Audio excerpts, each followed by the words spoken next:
They last thousands of years, usually. And so if the universe has been around for billions of years, why are there still comets in the sky? They should have all burned out by now, okay?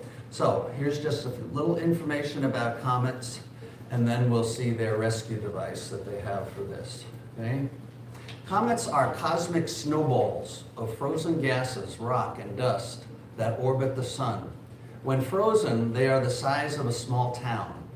When a comet's orbit brings it close to the sun, it heats up and spews dust and gases into a giant glowing head larger than most planets. The dust and gases form a tail that stretches away from the sun for millions of miles. So this is millions of miles here, okay? But it's basically a snowball that, and every time it goes around the sun and gets close to the sun, it loses some of its mass. And everyone agrees it can only go around that sun so many times before it completely loses all of its mass. So it does not last more than thousands of years. After many orbits near the sun, a comet does eventually expire. Remember, this is evolutionists I'm quoting here. They do expire. In some cases, all of the volatile ices boil away, leaving a remnant of rock and dust. Sometimes the comet completely disintegrates. Although comets seem long-lived from a human perspective, on astronomical timescale, they evaporate quite quickly. So it is understandable that it might take more than a few thousand years for all of the ice to evaporate. So again, they're admitting it takes a few thousand years for these things to evaporate. So why are they still there? Why do we still see them? Okay, so this article goes on and continues and says, there are likely billions of comets orbiting our sun in the distant Oort cloud. Okay, the Oort cloud. Okay, so here's what they propose for the Oort cloud. Okay, this is our solar system here, and they propose that there is this cloud out here way beyond Neptune and Pluto that has millions of comets in it that are just rotating around the sun, and every once in a while it just spits one out. Spits one out. Every 1,000 years or so it spits one out. Okay? Now, this is 1,000, they say this is 1,000 astronomical units from the sun. Anyone know what an astronomical unit is? Yes. Distance between sun and earth. It's the distance between the sun and the earth. Give Woody 5 points. He needs them. So there you see, there's a 1 right there. So there's 1 astronomical unit between the sun and the earth. There's 10 between the sun and Saturn, and maybe a dozen to Neptune. But they say, so this picture is squished like this in order to get the numbers in, okay? So they say 1,000 astronomical units, that is 1,000 times the distance of the sun to the earth. There is this Oort cloud out here that just, as time goes by, keeps spitting out comets. And that must be where the comets come from. Well, there's only one problem with this, is this Oort cloud is a rescue device. Nobody has ever seen the Oort cloud. This is a hopeful thing that they hope is out there to explain why there's still comets in the air, in the heavens. Okay, let me just show you a few. This is Carl Sagan. Okay, so I'm not quoting nobodies here. All right, look what he has to say. Many scientific papers are written each year about the Oort cloud, its properties, its origin, its evolution, yet there is not a shred of direct observational evidence for its existence. So this is a rescue device here that we have no idea why there's still comets out there. They shouldn't be there. So let's say that there's an Oort cloud out there 1,000 astronomical units away from the Earth, and that it just spits them out every once in a while. Okay? creation, we have no problem with there being comets up there because we would expect God probably created them at the time he did stars, and they're still going thousands of years later. Makes perfect sense in our observations. Theirs, they believe the universe was created billions of years ago. There should be no comets left out there. Yet there they are, so we have to invent this Oort cloud. Here's another one. The Oort cloud is a predicted collection of icy objects farther away than anything else in the solar system. It fits with observations of comets in the planetary region of the solar system, but scientists have yet to observe the Oort cloud itself. Okay, so it fits, what did I say? It's predicted, it fits the observations. We see them up there, so it must be there. Okay, and we say, show it to us then. You know, aim the Webb telescope at it and show it to us. Yet they can't find it. Yet they insist that it's there because it doesn't make sense if it's not. It makes perfect sense with creation. Any questions or comments as we go? Please feel free, yeah. That sounds similar to a lightning bolt. Where does the lightning bolt origin come from? And how did it fuel itself? Mm-hmm. Okay, here's another one. I say, I'm just going to hit things. Blue stars. Blue stars are the hottest and burn out quickly. And why are there still blue stars? They admit that these blue stars don't last more than for, several millions of years. Upper limit for them, okay? And yet, the sky is filled with blue stars. Why would that be? Okay? We say God created blue stars about 6,000 years ago. We would expect to see blue stars up there. They burn out fast in your time frame, but for 6,000 years, no problem. We would expect to see blue stars up there. Okay, but they have a problem with that, and so they have to, we've seen that blue stars are blue because they're very hot, and that their high temperature means that they burn fuel much faster than other stars. And so the fact that they started out with a limited supply of fuel suggests that we should never see any old blue stars. And yet, there they are. Okay, so what do we do now? Well, we come up with the idea that, the stars are being reborn in the universe constantly, okay? And again, this is like the Oort cloud, nobody has ever seen a star form, okay? But they look out there and they say, that's a star nursery out there, and it's creating stars. Well, they can believe that if they want, but there's no evidence that there's any stars being formed there, okay? Here's another evolutionist, name of the article, Let There Be Light. That's interesting. Star formation is perhaps the weakest link in stellar evolutionary theory. Abraham Loeb of Harvard says, the truth is that we don't understand star formation at a fundamental level, okay? So they believe that stars are being born over and over and over again out there in the universe, and that's how there's still blue stars out there, okay? And this is a picture, this is the one off the site you sent me, Jack, Therese, okay. Isn't that beautiful? I mean, look at that, that's really something. But they say that this is a star nursery, that this is a nebula, and there's a star being born in there, okay? Well, it may very well be a nebula. It may have been an exploded star. Stars do explode. We have actually seen that in the heavens happen. But then they turn around and say, but then all the gas somehow collects inward and turns into a star again, okay?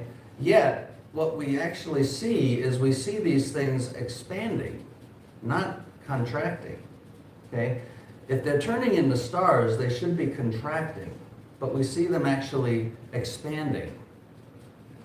And again, it's just this wish. It's like the Oort cloud. Stars are forming in there. Okay, well, if you want to believe that, that's fine. But just show me a star forming in there, you know? This is the first anniversary image of NASA's James Webb Space Telescope. It displays star birth like it's never been seen before, full of detailed, impressionistic texture. Well, it is. It's beautiful. It's absolutely beautiful. The heavens declare the glory of God. But there's no evidence that there's a star being formed in there. This is another one called the Pillar of Creation. It kind of looks like a hand, doesn't it? The hand of God, the Eagle Nebula. Well, they've been watching this thing for 25 years now. And again, it's not contracting into stars. It's expanding. It's doing just the opposite of what they expect it to do. And yet they still call this a star nursery, where thousands of stars are being born inside of this thing. Some of them, like you can see stars through it there, here, whatever, and they'll look and they'll say, look, there's a star being born right there in it, you know? But then the gas moves just a little bit over the 25 years, and now we can see, oh, that star was behind it, not in it.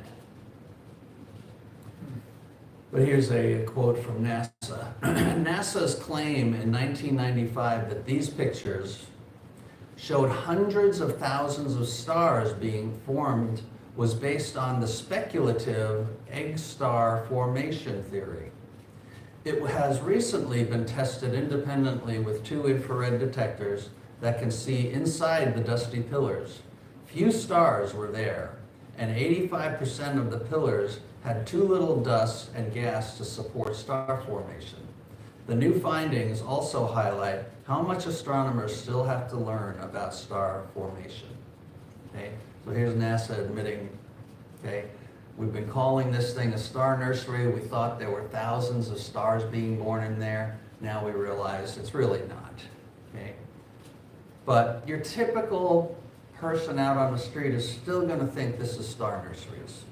They're still going to think that stars are being born in here. And by the way, I'm not necessarily against the idea that a star could be born. You know, I don't see that necessarily as against creation. Yes, God finished his creation, but we've seen, you know, horses turn into other kind of horses and that kind of thing. So anyway, I mean, I'm not against the idea of there being stars born. It's just there's no evidence for it. The wishful thinking that they've had over the years is now turning into nothing. And so the idea again, why are there blue stars up there? They had to have star nurseries to replace these things, and now they're realizing, okay, these are not really star nurseries. Now what are we going to do? Well, how about believing what God said? Derek, Yes. what about the infrared detectors? Do you know anything about those? Infrared detector? Well, whatever the last slide. In the middle? In the middle? Oh, I don't know any. 2 infrared detectors that can see inside the dusty pillars. I don't know. The new Webb camera, like they've got pictures of this. You see the cloud there around it? Webb somehow moves all that cloud away so that you can see past it much better and much deeper into space now. But I don't think they're talking about the Webb thing here, so not sure. All right, here's just a couple more quotes. It might seem that star formation is a problem that has been solved, but nothing could be further from the truth. The birth of stars remains one of the most vibrant topics in astrophysics today. Name of the title of the article, Mystery of How a Star is Born. The universe we see when we look out to its furthest horizons contains 100 billion galaxies. Each of these galaxies contains another 100 billion stars. That's 10 to the 22nd power stars all told. The silent embarrassment of modern astrophysics is that we do not know how even a single one of these stars managed to form. Okay? So I just want to show you, you know, you watch Nova or you watch these different shows and you think they've got everything figured out. They don't. They don't. They're asking just more than we are, how could this have happened? And they have lots of theories that they present and it sounds like so scientific, but the truth is they're all just theories and they're all guessing as to how these things could have happened. Okay, Yeah. they have no idea how a star was formed. Yeah. Like, you always see these numbers, like 100 billion galaxies. They don't really, that's not an actual number, is it? It's just guessing. I mean, Yeah. you know, you look at that picture that I showed last week where they aimed the telescope into a tiny little dark spot and opened the lens and let it suck in the light. And in that little tiny dark spot, they saw thousands of galaxies in there. So I don't have a problem personally with there being billions of galaxies out there with billions of stars in it. The heavens declare the glory of God. I think it's God's way of showing us how big He is. He says, you think this universe is big? I'm bigger than that. Okay, supernova remnants, these are exploding stars. This was an interesting one here. So there are first, second, and third stage novas, meaning young, middle-aged, and really old ones, okay? This is how many of these novas that secular science that believes in billions of years would expect to find in these first, second, and third stage supernovas. For us, with a 7,000-year-old universe, this is the number that we would expect to find supernovas, okay? So what are the actual numbers? First stage novas, actual number is 5. Okay, so we were both off just a little bit, but both close. Okay, there's a pretty big difference here. 2260 versus 125. Actual number, 200. Much closer to what we would expect than what they would expect. And we would not expect, they say there's others out there that are billions of years old, and we would expect to find 5,000 of these. How many have been found? 0. This is a predicted supernovas that they would expect to find. We've actually found 0, exactly what creation would predict. Okay? Again, I'm just throwing things out here. Okay? Satellite galaxies. They would expect, so let's just say this is the Milky Way. It's not, it's another one that's very similar to the Milky Way. But huge galaxies tend to gather satellite galaxies, kind of like our Earth has a moon. The moon is smaller than the Earth. Well, galaxies apparently have smaller galaxies circling them, and they are in the gravitational pull of this big galaxy. So small galaxies circling bigger galaxies, okay? We see only about 1%, this is evolution again, we see only about 1% of the predicted number of satellite galaxies. We can see there's something badly wrong with our standard picture of the origin of galaxies. So they predict, I believe they found, you know, I looked it up and it was anywhere between 15 and 30 satellites, small satellite galaxies like this that are circling our galaxy. But that's only 1%. According to them, our galaxy has been there billions of years, and therefore there should be hundreds of these satellite galaxies circling our galaxy. But they look out, and there's only 1% of the predicted number out there, okay? This goes in completely in line, again, with what we as creation, we don't believe the universe has been there for billions of years in order to collect hundreds of satellite galaxies. And so we see a few of them out there, yeah, that's okay, we don't, but we wouldn't, you know, they expect, since the universe is so old, that there would be so many more galaxies surrounding our galaxy, but they're just not there. Until recently, we only knew of a handful of satellite galaxies that's contradicting the model, a quandary known as the missing satellites problem. The team from Japan hopes that their work will help provide clues to understand the problem. Data from Gaia, the satellite collecting accurate position information of astronomical objects, suggests that most of the satellite galaxies orbiting our own are newcomers. They're young. Even the large and small clouds are now known to be newcomers. So they're looking out and they're seeing the few galaxies that are around ours, and they're acknowledging these are young galaxies, okay? Contrary to what they would expect. They would expect to find hundreds of older galaxies circling ours. And what do they find? They find a few young galaxies circling ours, okay? The spiral winding problem. So we've seen galaxies like this, and a young galaxy would look something like this. The typical galaxy looks something like this. So what they're doing is they're spinning, okay? They're spinning, and it's spinning much faster in here than it is out here, okay? And so as time goes by, these things spin, and they should get tighter and tighter and tighter like this if they've been out there for billions of years doing this.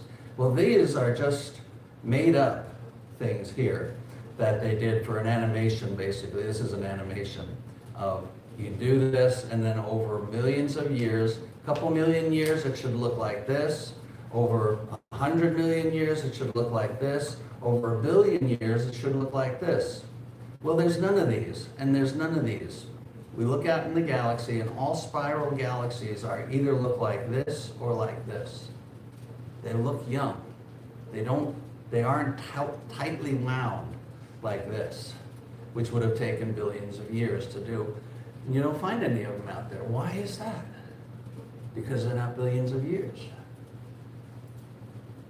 The huge number of slimline, pristine spirals leaves cosmologists with something of a headache, as an article in New Scientist put it, adding that nagging doubts are creeping in that some of the largest, most luminous examples, in fact, look too perfect. So what they're basically saying is that they're just not looking the way we would expect them to look, okay?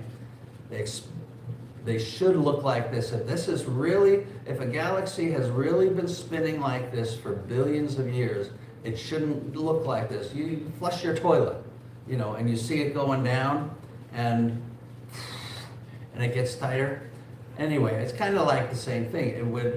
The animation, the computer animations show this in a timeline that, this would be, let's just say, 1 million years, 100 million, whatever the numbers were. But we don't find any of these. We only find these. Okay? If the universe was billions of years, there should be lots of these out there, and they have not found any of these. Okay? The gas giants. Now you're aware that there's only 4 planets in our solar system that are hard ground, like our Earth. Mercury, Venus, Earth, and Mars. Beyond that, if you try to land on Saturn or Jupiter, you're going to go right into it. Okay? It's just gas. They're just gas giants. There is no solid ground to land on. Okay? How do they know that? What's that? How do they know that? Oh, I have no idea, but they do. The telescopes and creationists have no argument with that whatsoever. They can even tell you what kind of gases it is on there, and I don't doubt it. I think they know what they're talking about. But anyway, the gas giants. Let's just talk about them for a second. The rings around Saturn look much too young, uncomfortably young. Okay? And again, you can read that in all kinds of the literature. Most ring scientists, however, are resigned to the fact that the rings of Saturn look young. Okay? And they're resigned, okay, we'll admit they look young. Talk about a major embarrassment for planetary scientists. There, blazing away in the late evening sky are Jupiter and Saturn, the gas giants that account for 93% of the solar system's planetary mass. And no one has a satisfying explanation of how they were made. Okay? So again, I just want to show you that they don't, that the way it's presented, you think they've got all this stuff figured out. They don't. They have no idea how Saturn and Jupiter were formed. Look at that, look at the name of that article. A quickie birth for Jupiter and Saturn. For scientists who spend time thinking about how planets form, life would be simpler if the gas giants like Jupiter and Saturn didn't exist. Psst. Astronomers who model the formation of the solar system have kept a dirty little secret. Uranus and Neptune don't exist, or at least computer simulations have never explained how planets as big as the two gas giants could form so far away from the sun. Bodies orbited so slowly in the outer parts of the solar system that the slow process would need more time than the age of the solar system to form these bodies. So what they're saying is Neptune and Uranus shouldn't be there. They're too far away from the sun to be that big. And yet there they are, you know? And again, for us, like, hey, the heavens declare the glory of God. God can do all kinds of things that we can't figure out, you know? Oh, this is just a short video I want to show you. This is just a cute. We laughed last week at the name Uranus for the name of a planet. So this is a mother trying to get her child to say the names of the planets. Okay. Really cute. Oh, please don't do this. Okay, there it is. Everybody out here to my house now! Okay. Sorry. Earth, Mars, Jupiter, Earth. Okay, so she says Earth, Earth, Earth. So she's trying to get her to say all the names of the planets. Earth, Mars, Jupiter, Saturn, Uranus, no, Uranus,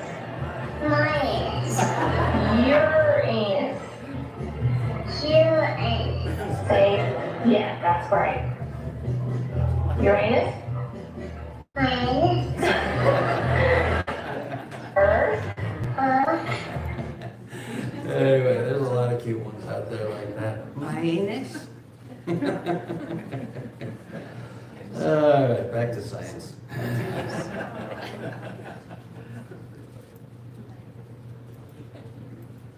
That was definitely. Okay, our moon, where did it come from? Again, they have lots of theories that sound so scientific, but as it always ends with, but we really have no idea. Okay? Over and over and over again, that's what it turns into, is we really have no idea how the moon got there. Okay, here's one. It's beguiled watchers since before records were kept, and today still it fills poets with pensive musings and scientists with enchanting questions.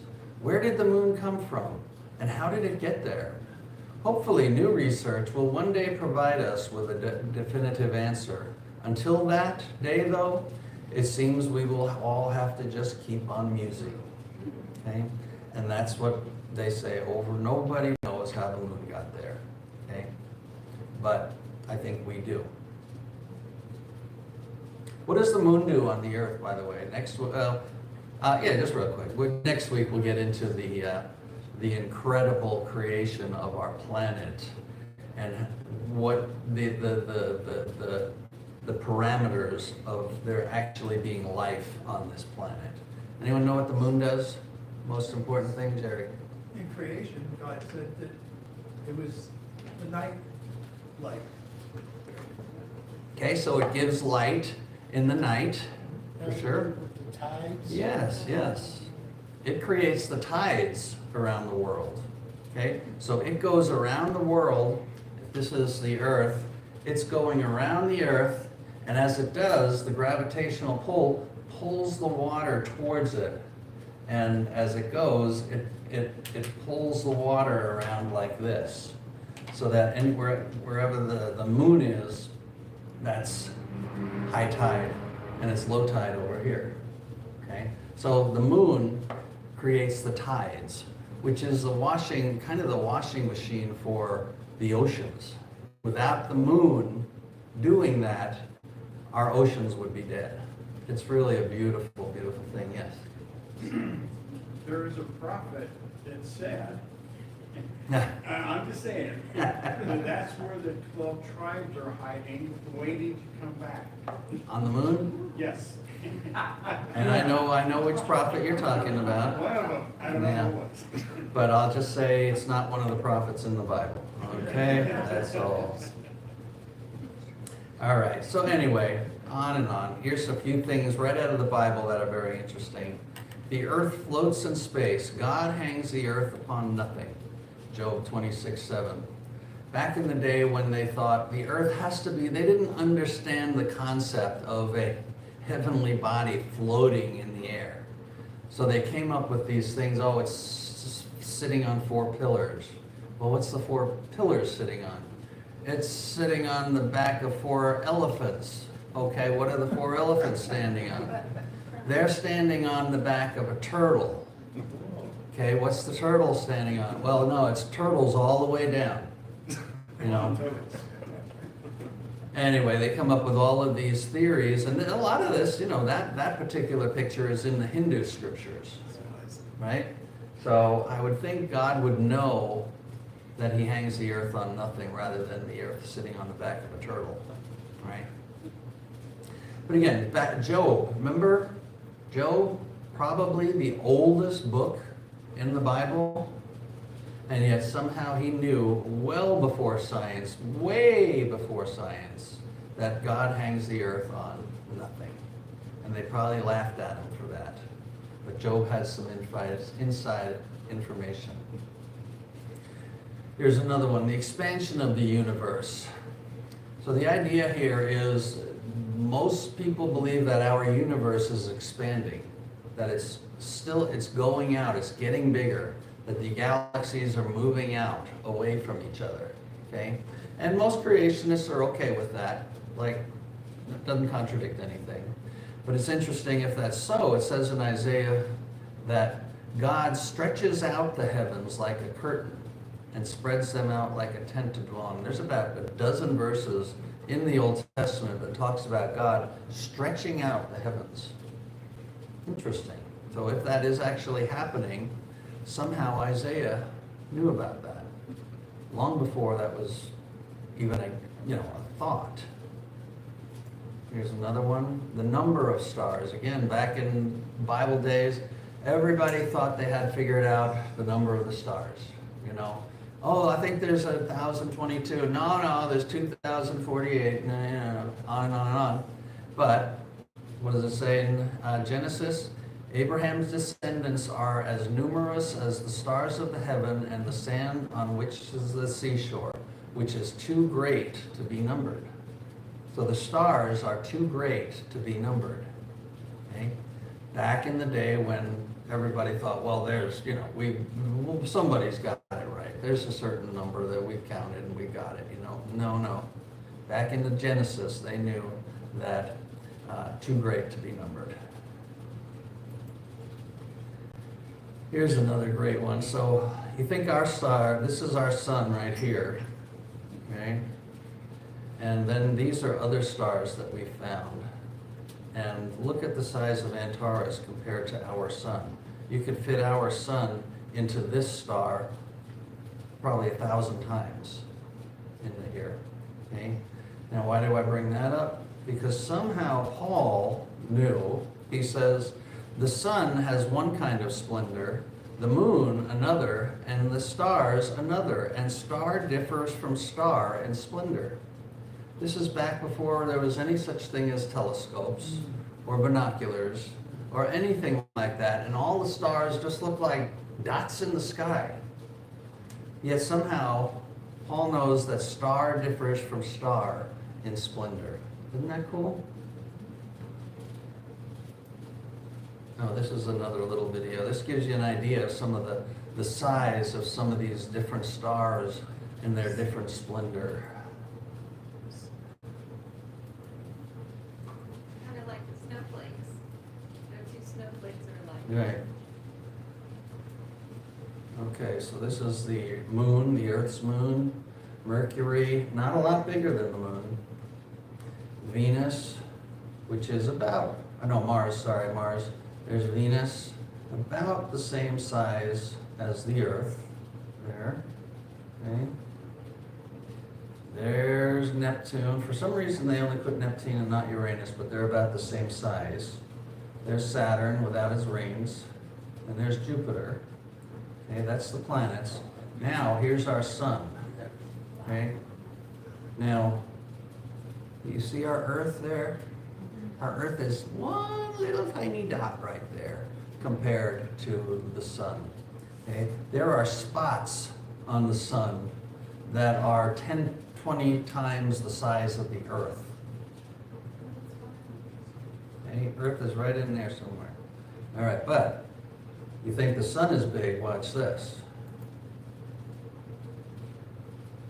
Sirius A, look at that. Now, I know it looks like they're going back, and it makes it look like, oh, the sun is just far away. No, these are actual sizes. So this is how big the sun is compared to this particular star.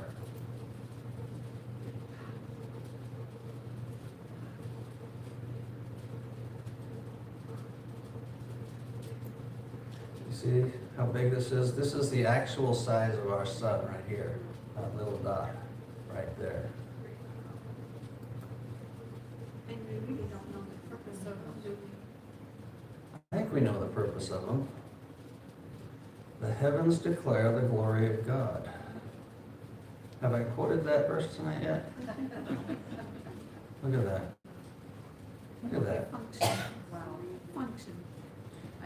The sun in this would be the size of one of these dots here compared to this.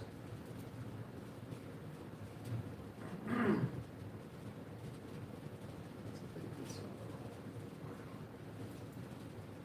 that would be the size of the Earth compared to this particular star.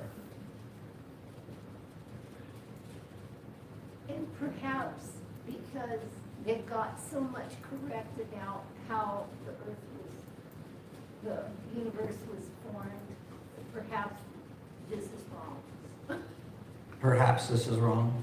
I mean, perhaps it is, but creationists don't have any issue with this. All the Right, creation. I'm not saying it's, I'm just throwing that out there. Yeah.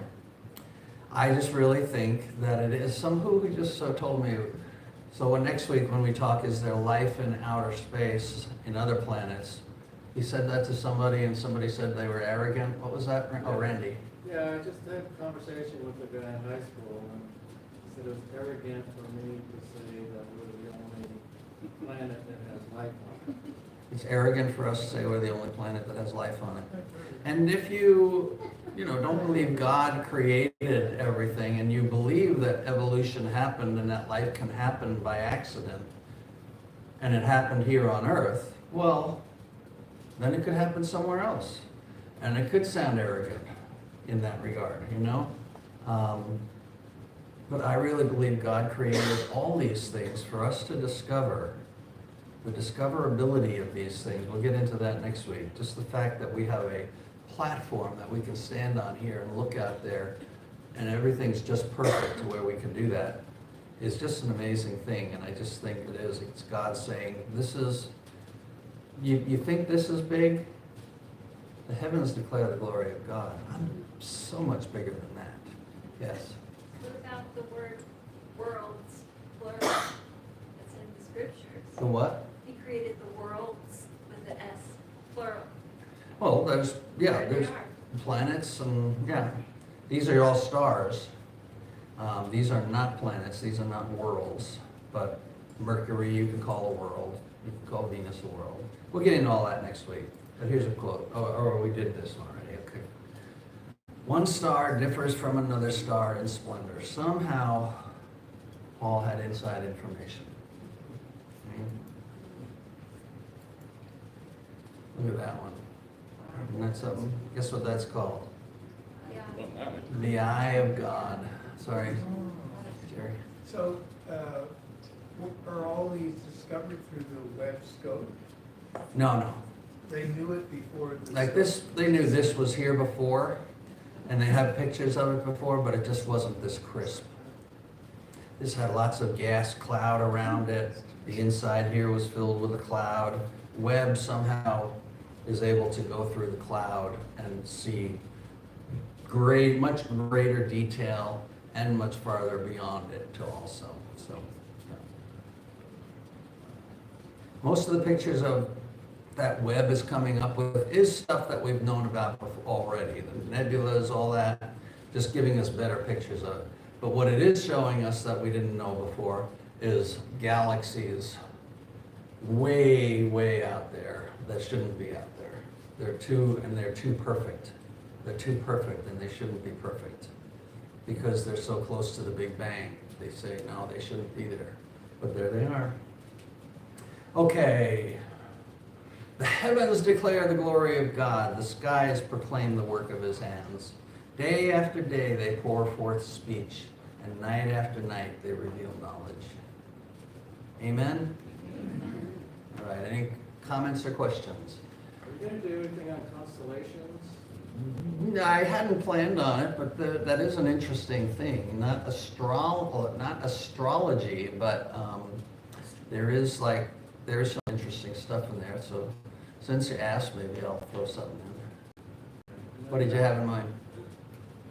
Well, another thought I had on that cloud that outside of our solar system, do you think that telescope would be able to see a cloud outside of our, or giving birth to the comets? Mm-hmm.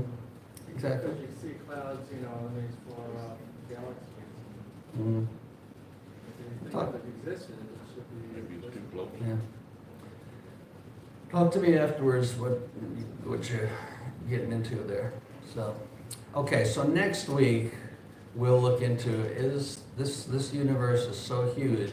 What are the probabilities of there being life out there? What are the probabilities of there being life right here? That's an amazing thing. Intelligent The life. probability of us being here today is beyond astronomical, that we are actually here today. So we'll look at that and look at SETI. Anyone know what SETI means? It is the search for extraterrestrial intelligence. Here's a little cartoon to get your blood going. Here's our antennas going out into the universe saying, is anybody out there? And God responds, I am the Lord your God, creator of heavens and earth, the God of the Bible. And we send back another message, is anybody else out there? All right, any comments, questions? All right. Okay, let's pray. Father, we do declare, once again, that the heavens declare the glory of God. They declare your glory. And so that as we look out there and in awe at what we're seeing, Lord, help us to remember that you created all of that. You know the name of every one of those stars. You do know the number. You are the creator, and you are so much greater than your creation. But you've given us these pictures to show us the awesomeness of your creation and to remind us that you are greater than that. So help us, Lord. Use this in our lives to fall down before you. Recognize that the God that created all of this came and walked on our little planet and died for us and wants to have a relationship with us. Strengthen us in that, Lord. Draw us into a deeper relationship with you through this. And it's in Jesus' name I pray. Amen. Amen.